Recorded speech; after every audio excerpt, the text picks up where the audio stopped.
ሰላም ሰላም፣ እንዴት ናችሁ? እንግዲህ የስኬት ምስጢር እናወራለን። የስኬት ምስጢር ብዙ ሰዎች ያወራሉ። እኔ አንድ ምስጢር ልነግራችሁ ነው የመጣሁት። ብዙ ሰዎች የሚሉት ነገር ትክክል ነው። በተጨማሪ ግን ይሄኛውን እኔን እንዳው ምረጭና አንድ ነገር እንድትሉ ይሄንን ነው የምነግራችሁ። እሱ ምንድነው? ጽናት፣ ተስፋ አለመቁረጥ። ብዙ ተስፋ የሚያስቆርጡ ነገሮች አሉ።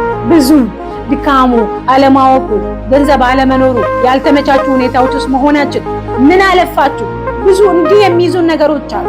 እዛ የሚይዙሽ ነገር ውስጥ ሳትያዢ መቀጠል፣ በቻሌንጅ ውስጥ መቀጠል፣ በእንቅፋት ውስጥ መቀጠል፣ በብዙ ስንከሳርና እሾሆች መካከል መቀጠል። ምክንያቱም ስኬት የቀጠሉ ሰዎች ናት እንጂ ያቋረጡ ሰዎች አይታወሱም።